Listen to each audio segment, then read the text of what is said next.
So today's mind map is a little bit of a twofer. We are going to talk about both meditation as well as mind mapping. If you'll notice, this mind map is a little bit different than the other ones I've done.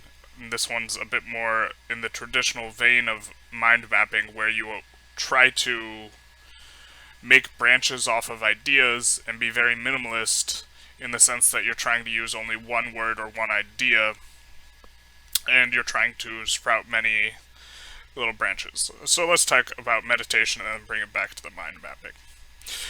So most importantly, the things to look at are the benefits, or that's the first initial thing. A lot of people meditate.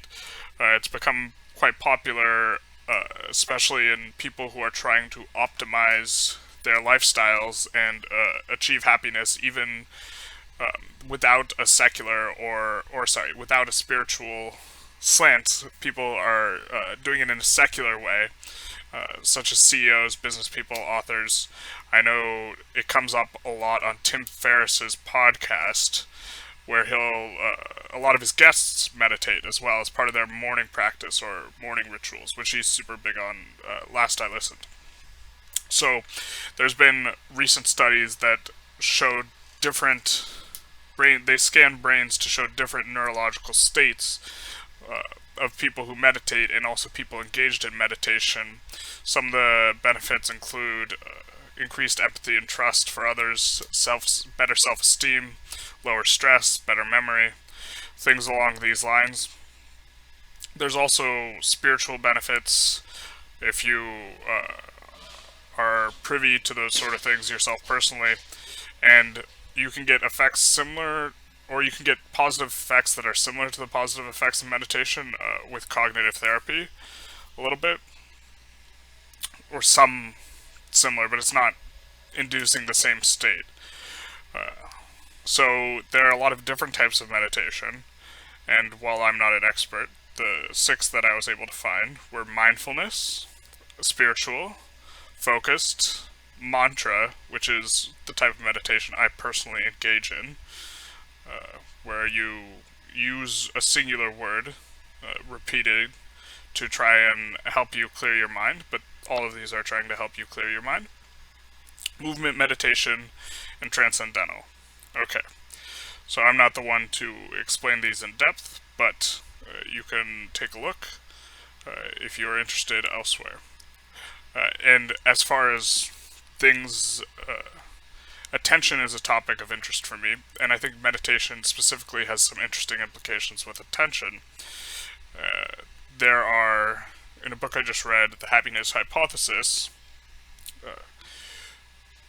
there's a metaphor that the author uses, the rider and the elephant, where the elephant is kind of your more primal mind, and the rider is your conscious mind, and the elephant is more intuitive. And what the meditation does is it calms down the elephant, which makes them more docile for the rider to control and direct.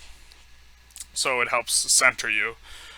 I like to think of it as cleansing the attention palette, because we're constantly bombarded with things into our attention, and meditation just clears all that away, clears away the clutter.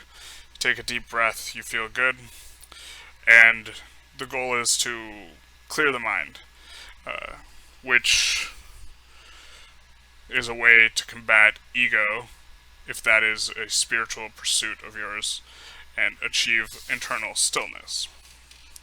So now, when I was doing this, I did it a little bit differently, as I mentioned earlier, in terms of the mind mapping itself, and I just wanted to briefly think on and talk about the differences between my normal mind mapping method and this. With this is all the branches. This feels like it allows for, if I had a way bigger sheet of paper, allows for a much broader type of analysis that's surface level, and you're looking for breadth and not depth.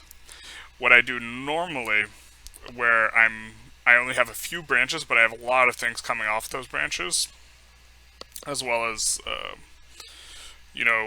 complete sentences and that sort of thing. Not really shying away from using more complete ideas.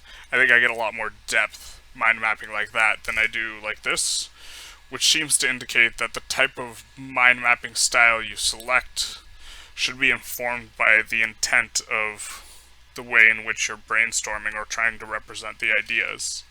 And so if you're looking for broad strokes, you want this heavily branching mind mapping methodology that is more consistent with archetypal.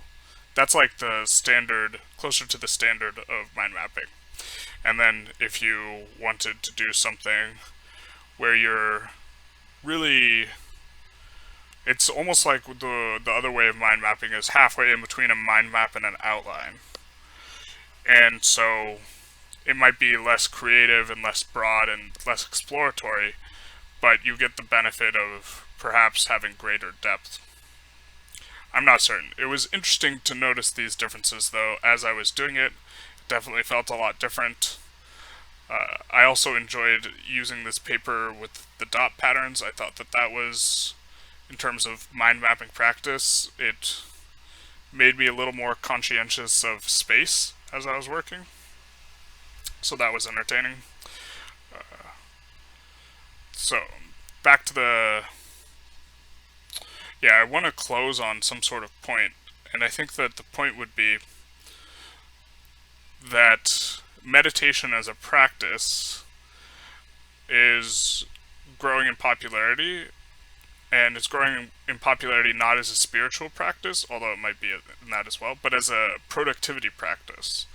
And so, because of that, I think it is a reasonable thing to, if not necessarily engage in meditation, to at least explore the ideas, explore some of the, if you're skeptical, explore some of the science behind it, because they've done studies with brain scans, and I haven't read through these studies myself, so maybe they're a little bit suspect, and really try and get a handle. If you are going to engage in meditation, a book I read suggests using a methodology where you meditate twice a day, once in the morning and once in the afternoon, and do it for 15 minutes.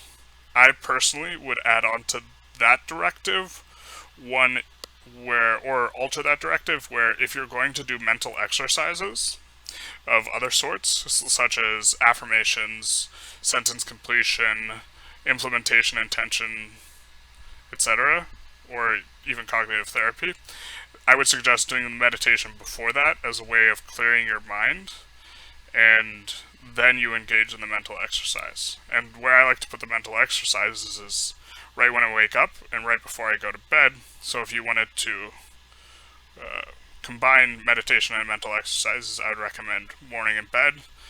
But if you wanted to do just meditation, I think the author of the book I read on meditation is entirely reasonable in saying morning and afternoon. Anyways, I hope that was interesting, thought-provoking, or perhaps a little bit informative. And if you enjoyed this, give it a like or comment. If you have an opinion on which type of meditation is best, feel free to comment, and have a good one.